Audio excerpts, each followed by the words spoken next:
সুবহানাল্লাহ, আলহামদুলিল্লাহ, লা ইলাহা ইল্লাল্লাহ, আল্লাহু আকবার। পড়েন সুবহানাল্লাহ, আলহামদুলিল্লাহ, লা ইলাহা ইল্লাল্লাহ, আল্লাহু আকবার। এই চারটা জিকির হচ্ছে শ্রেষ্ঠ জিকির। শ্রেষ্ঠ তো শ্রেষ্ঠই তো পাইছেন, আর এদিক ওদিক তাকান কেন? পড়েন ইচ্ছা মতো। এই চারটা জিকির একসাথে মিলিয়েও পড়া যায়, আলাদা করেও পড়া যায়। আবার বিশ্বনবী বললেন, মিজানের পাল্লা ভারী করতে চাও, ফাআম্মা মান সাকুলাত মাওয়াজিনুহু ফাহুয়া ফি আইশাতির রাদিয়া।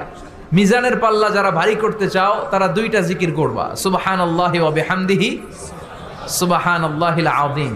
এই দুইটা শব্দ কালিমাতান হাবিবাতান ইলার রহমান, আল্লাহর কাছে খুব প্রিয়। সাকিলাতানি ফিল লিসান, এই জিহ্বার মধ্যে এই শব্দ দুইটা উচ্চারণে খুব সহজ, খুব পাতলা। সাকিলাতানি ফিল মিজান, কিন্তু এই শব্দ দুইটা মিজানের পাল্লায় রেখে দিলে অনেক ওজন হয়ে যাবে। সুবহানাল্লাহি বিহামদিহি, সুবহানাল্লাহিল আযীম। পড়তে রাজি আছেন তো? প্রত্যেক ফরজ সালাতের পর আয়াতুল কুরসি পড়বেন। কি পড়বেন? মুখস্থ আছে না? এটা পড়ে ফু দিলে কোনো জিন পড়ি, ব্ল্যাক ম্যাজিক কোনো কিছু আপনারা ধরতে পারবে না। বিশ্বনবী বলেন, মান কারা আয়াতাল কুরসি দুবুরা কুল্লি সালাতিন মাকতুবা লাম ইয়ামনাহু মিন দুখুলিল জান্নাতি ইল্লাল মাউত। প্রত্যেক ফরজ সালাতের পরে কেউ যদি আয়াতুল কুরসি পড়ে, তার জান্নাতে ঢোকার ব্যাপারে আর কোনো বাধা নিষেধ থাকে না।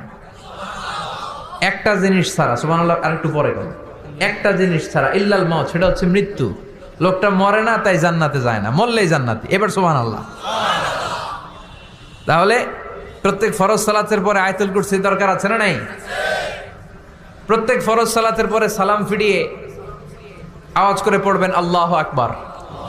3 বার পড়বেন আস্তাগফিরুল্লাহ, আস্তাগফিরুল্লাহ, আস্তাগফিরুল্লাহ। সুবহানাল্লাহ 33 বার, আলহামদুলিল্লাহ 33 বার, আল্লাহু আকবার 34 বার। অথবা শেষে 3টা 33 বার পড়ে মিলাবেন লা ইলাহা ইল্লাল্লাহু ওয়াহদাহু লা শারীকা লাহুল মুলকু ওয়া লাহুল হামদু ওয়া হুয়া আলা কুল্লি শাইইন কাদির। আরেক বর্ণনা একটু বাড়ানো হয়েছে, ইউহয়ী ওয়া ইউমীত ওয়া হুয়া আলা কুল্লি শাইইন। এগুলো পড়ে না, কোত্থেকে কি হাবিজাবি পড়ে ঈমান নষ্ট করে। এজন্য মুমিন হবে, মুমিন they work smart, they don't work hard. মুমিন স্মার্টলি কাজ করে, মুমিন কষ্ট করে কাজ করে না। সুবহানাল্লাহ কবেন না?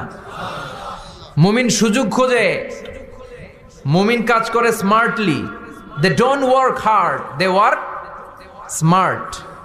দে ওয়ার্ক স্মার্ট, তারা স্মার্টলি কাজ করে। কাবা ঘরের 4টা কর্নার আছে। একটা কর্নারের নাম হচ্ছে রুকনুল হাজারিল আসওয়াদ, এটার নাম হচ্ছে ব্ল্যাক স্টোন কর্নার, যেখানে হাজরা আসওয়াদের পাথর আছে। এই পাথরটাতে চুমু দিলে জীবনের গুনাহ সব মাফ করে দেয় কে? এটা জান্নাতি পাথর। কিয়ামতের দিন এই পাথরকে আল্লাহ একটা জিহ্বা দিবে, ঠোঁট দিবে, 2টা চোখ দিবে, আর কিয়ামতের দিন আল্লাহর সামনে